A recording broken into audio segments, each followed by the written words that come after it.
Is there just kind of a sense maybe in the locker room that like some of the success you've had over the last week could prove to be your big breakthrough or kind of maybe a turning point for you guys for the rest of the season? Yeah, I mean, I think we're all feeling good. I think the energy's high. Really good win in Minnesota. Had a chance to celebrate together. I think that only helps our chemistry. You know, all that stuff off the court definitely fuels us. We're having fun with each other. We're having fun together playing. So I think it is. I think this is a good moment for us. And, you know, especially we're playing without one of our best players. So to do that in those circumstances, we're really just proud of ourselves. Las Vegas Aces, who love to call themselves an unstoppable WNBA dynasty, just got a harsh reality check for the whole basketball world to see. A 27-point blowout? Check. A'ja Wilson getting every soft whistle and still falling flat? Big check. And Chelsea Gray, who some people unbelievably claim is better than Caitlin Clark, completely disappearing in crunch time? That's the biggest check of all. While A'ja was busy dragging players down from behind and somehow avoiding fouls, the Indiana Fever were quietly putting on a clinic in real team-first, high IQ basketball. If you're riding with the Fever, drop a CC and Lexie in the comments. Let's go. The Indiana Fever just beat the Aces. The first win for the Indiana Fever against the Las Vegas Aces since I was 22 years old. Because that 81-54 clinic by the Indiana Fever wasn't just a loss for Las Vegas. It was a statement, a blazing neon sign in Fever red declaring that no amount of referee favors, no stat padding heroics from A'ja Wilson, and no overhyped dynasty talk could save them when Indiana locked in and played real, connected, high-level basketball. And A'ja Wilson, my God, you see how many free throws that lady have? Oh my God, on the stat sheet, she had basically 30 points, but all the free throws this woman got, man, they tried their best to keep the Aces in the game, man, but it didn't matter. It didn't matter, man. They destroyed the Aces. About freaking time the Fever finally beats the Aces, man, and without Caitlin Clark. Now let's focus in on the moment this game really caught fire. In the third quarter, Lexie Hull, who's been the definition of hustle and growth all season, boxed out A'ja Wilson with such precision it could be used in coaching clinics. She positioned herself perfectly, locked in her stance, and grabbed the rebound like she's done 1,000 times before. Pure fundamentals. But then A'ja came flying in from behind, literally reaching over Lexie's shoulders and arms, clawing for the ball in a way so obvious it could have headlined a what not to do tutorial. Up, shot won't fall. Wilson, what looks like over the back. Oh boy, jump ball is the call.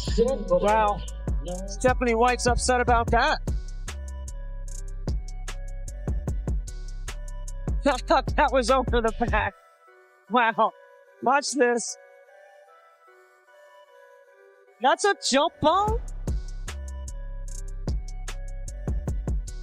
Ask anyone who's watched even a single AAU game and they'll tell you, clear over the back foul, Indiana ball, play on. Case closed. But the refs? They went off script on live television, tossing the rule book out the window.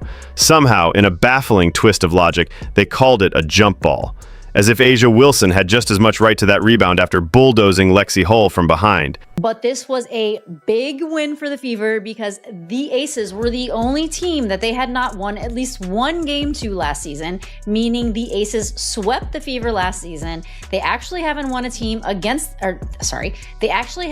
game against the Aces in 16 games. And they did it without Caitlin Clark. This team is crazy. They are beating the number one team in the league first. And then they go and beat the Aces, who they haven't won to in 16 games.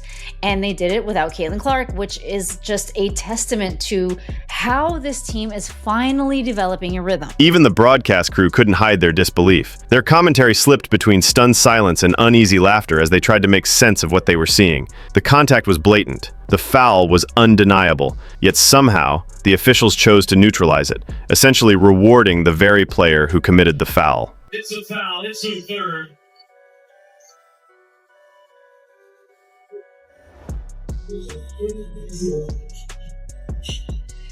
Lexie Hull, tremendous 3 and 2. Leads the league at 50% shooting the 3, draws the charge. But here's where it gets downright poetic. The Indiana Fever didn't flinch. They didn't sulk or unravel after the blown call. Instead, they shook it off, laced up tighter, and went on to dismantle the Aces so thoroughly that every questionable whistle became irrelevant noise. Now let's break down exactly how Indiana took what could have been a momentum shift for Vegas and flipped it into a one-sided masterclass in beautiful, connected basketball. I think everyone's coming in with a level of focus every day, just right now knowing that, we do have a target on our backs and making sure that we're locked in on everything we're doing in practice. But I think we're taking that energy that we have, that fun, that lightheartedness into practice, because at the end of the day, this is a game. We want to have fun, and I think we play our best basketball when we're playing free and having fun and being joyful and playing together. From the opening quarter, Indiana came out swinging. They scored the first 6 points and never took their foot off the gas. By the end of the first, they were up 21-4, and you could already sense the game slipping through Vegas's fingers. The Fever shot nearly 53%,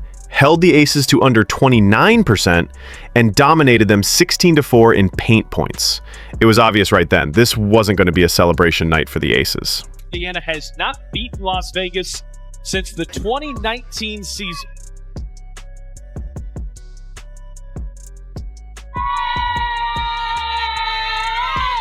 It's Power, the Commissioner's Cup MVP, has us on the ball. Here is Boston right up the middle, untouched. Drive, gives it to the roller, Howard, and she scores from the middle of the paint. Timeout, Becky Hammond. Couple of Gamecocks going head-to-head.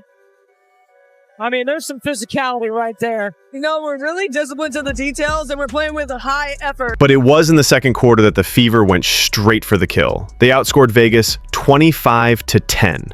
No, that's not a typo. 25-10. Indiana shot a staggering 82% from the field, while Vegas stumbled to just 24%. The Fever were a perfect 6 for 6 in the paint. The Aces, a miserable 3 of 13. By halftime, it was 46-24. And let's be real, game over. That controversial jump ball, it came exactly when Vegas was desperate for a miracle. The refs practically tossed them a lifeline, gifting them a possession they hadn't earned, and trying to swing the momentum. We've been preaching this all season, being very disciplined and intentional with our actions. On both ends of the floor, we're doing that. And it's a high level of activity all over the place. I'm really proud of the girls. All smiles for the Fever through 20 minutes. It's a 22-point lead for the Fever. Indiana in front of Las Vegas, 46-24. For the Fever, it was one of those dreaded moments. Here we go again. You could almost feel that quiet frustration creeping in. Lexie Hull had done everything right, pure textbook basketball, and still got nothing for it. Moments like that can shake young teams, especially when you're up against a decorated championship caliber squad like the Aces. Wilson crossing over. Wilson hangs. Wilson finishes. Oh boy. Here she comes. See, Hull, a much-needed answer for Indiana. See, after the miss, Hull on the floor again, finds Mitchell, right corner for 3. Good! Mitchell the other way for 2. 57-38 Fever with 3:35 left in the third quarter.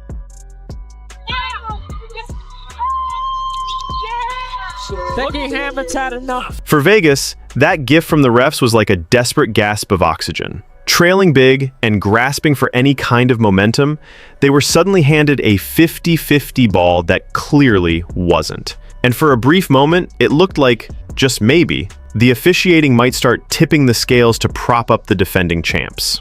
Absolutely frustrated. Oh, catch and shoot. Connects. In from the foul line, front of the rim, and it drops. Short rebound, Fever. Mitchell, right wing, open for 3. Money! By holding the Aces to 26% shooting, it's the lowest a Fever opponent has shot in 15 years. But Indiana wasn't having it. The lead ballooned to 68-47 going into the fourth, and from there, it turned into a full-on embarrassment. The Aces mustered just 7 points in the entire final quarter. That's not professional offense. That's a total systems failure. The 81-54 final score actually flatters Las Vegas. The truth? Indiana dismantled them piece by piece. Yes, let's get a good column.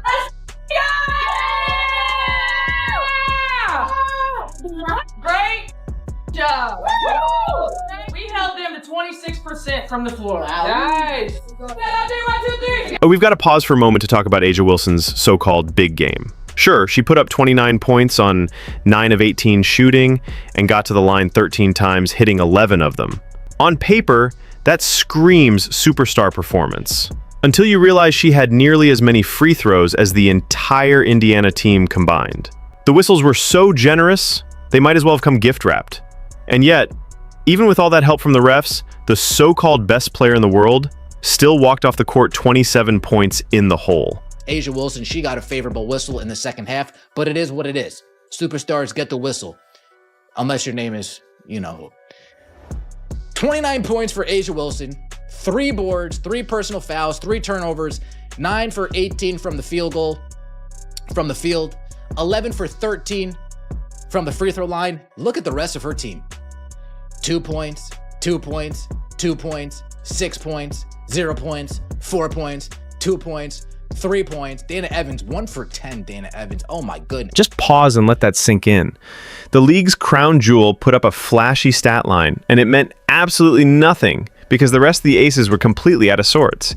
Chelsea Gray was a no-show, and the Indiana Fever looked like a team on a mission to burn the dynasty narrative to the ground.